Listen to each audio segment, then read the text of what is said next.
happens when a globalist president who lectures the world about democracy can't even keep his own government together for 9 months? Well, we just got our answer in the nation of France and the absolutely spectacular fall of their feckless president, Emmanuel Macron. Stick with me to the very end of this video because we're going to see that Macron's demise has been in the works for months now, all as his nation has been quietly imploding, with even French hospitals preparing for an inevitable civil war. What happened today isn't just another government shuffle. It's the beginning of the end for European globalism as we know it. Hey gang, it's me, Dr. Steve, your Patriot Professor, here to help you make sense of the madness as the far left desperately tries to stop the unstoppable rise of a new conservative age that you are making happen all over the world. So if you want a daily front row seat on how you're changing the world in ways you never even imagined, you know what to do. Make sure to smack that bell and subscribe button. The government of France has officially collapsed. Today, September 8th, Prime Minister François Bayrou became the second French prime minister to be ousted in less than 12 months. The vote wasn't even close, 364 to 194. That is a political massacre. But here's the part that'll blow your mind. Bayrou ironically called this confidence vote himself. He thought he could pressure Parliament into supporting his austerity measures of 44 billion euros in spending cuts, eliminating 2 public holidays, freezing government spending. Basically, France is in a debt crisis, as is pretty much all of Europe at this point, and Macron has simply never been able to bring the debt under control. So this hand-picked prime minister, Bayrou, was trying to force the French Assembly's hand into voting for this. Bayrou's strategy was based on the belief that when faced with the stark choice between the government's survival and France's fiscal collapse, pragmatic lawmakers would choose stability over politics. So he had hoped to pressure Parliament into accepting painful but necessary reforms by framing the vote as a choice between fiscal responsibility and a collapsed government.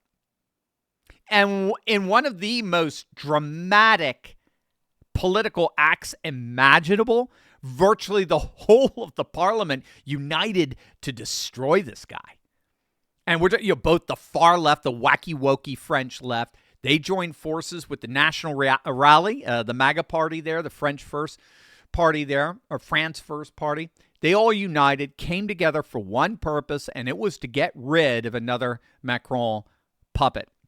And so in this decisive vote, the French National Assembly overwhelmingly rejected Bayrou in the confidence motion. And now France is without a functioning government. They have to have a seated prime minister to do anything.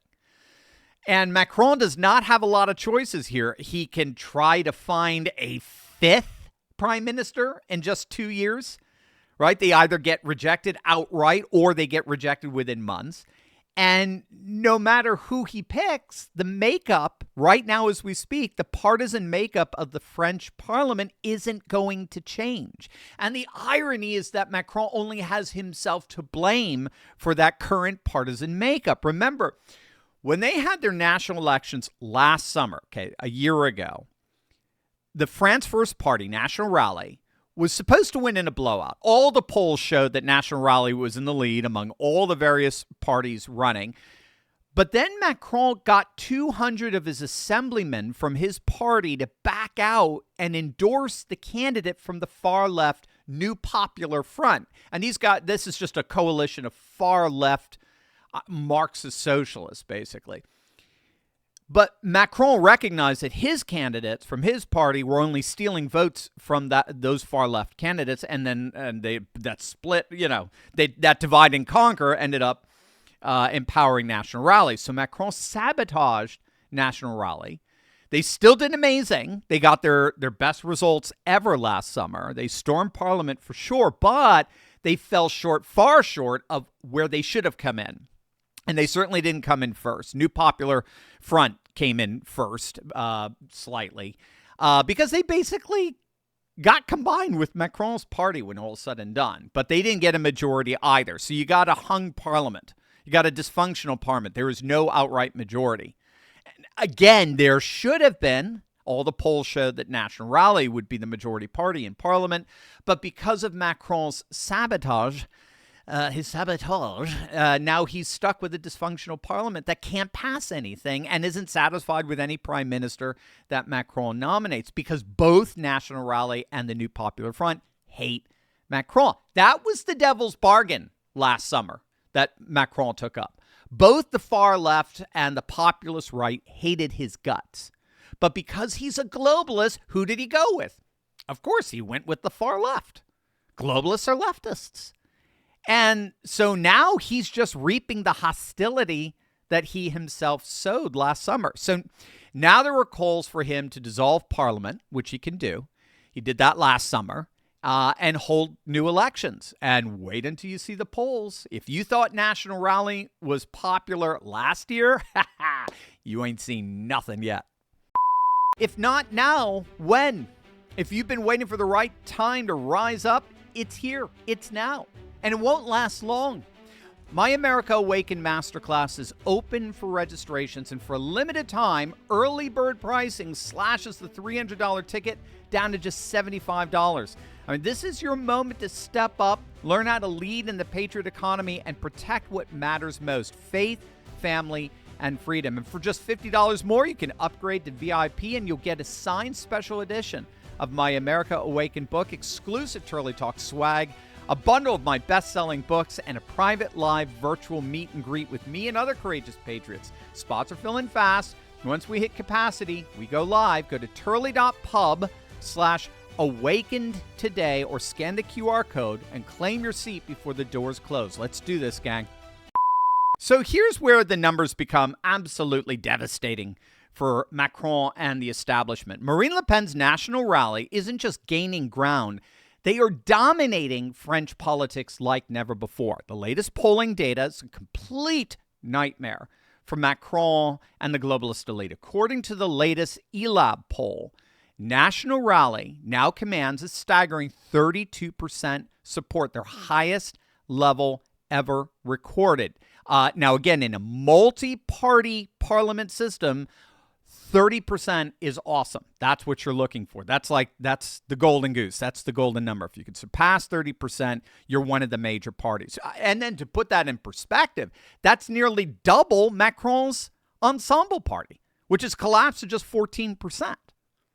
The far leftists, they've dropped to 23%. So Marine Le Pen and National Rally have nearly 10 points on these socialist far leftists. So in a multi-party system, 1 out of every 3 French voters are voting National Rally. It's amazing. Again, it's very similar to what we're seeing with the Brothers of Italy, very similar to what we're seeing with Reform UK, very similar to what we're seeing with the Dutch Freedom Party and Geert Wilders. And it gets even better. A comprehensive 538 analysis of French polling last month shows that National Rally has achieved 35% support with a massive 6-point gain, while the left-wing coalition has crashed by 7 points to just 21%. And Macron's party has dropped 3 points to just 18%. This is part of the 538 analysis. So at this trajectory, political analysts are warning that only a desperate, left globalist grand coalition could prevent the National Rally from taking power. But we're learning precisely what happens when they do that. The French parliament implodes. The personal popularity numbers tell an even more remarkable story. Both Marine Le Pen and Jordan Bardella, he's very young and he's positioned himself as the party's 2027 presidential candidate after the French government basically started weaponizing the legal system against Le Pen in a manner comparable to what they were doing to Trump here in the States. But they each enjoy 36 to 40% favorable ratings from French voters, which far exceeds the low teens that Macron finds himself in. Again, in multi-party systems, getting anything 30% and above is considered very, very good. Macron's approval is cratered. It's now at 15%. That was a 6-point drop. It represented a 6-point drop in July alone. when almost 9 in 10 of your own citizens have lost faith in you, that's not a rough patch. that's a political death spiral. So needless to say, the calls for Macron's resignation are growing by the hour. But many are pointing out that the polarization in France is so pronounced right now. The nation is so divided that there really is no political solution in all of this. You have the globalists and in both their center-left and center-right outworking. You got the growing far left, and you've got the France First National Rally. And things are so bitter right now that there are reports that regional health authorities are instructing hospitals to prepare for a major military engagement by March of 2026. Now, since there are no specifics as to what they're talking about, which major military engagement they're referring to, some, of course, are surmising that this is about France getting involved in Ukraine and taking on Russia. But others are speculating this may indeed involve nothing less than a full-fledged civil war getting fought in the streets of Paris and other French cities throughout the country. I mean, we'll have to see. But there's no question France's government has collapsed. Macron is indeed on the brink. What happens next may decide the fate of Europe for the next generation.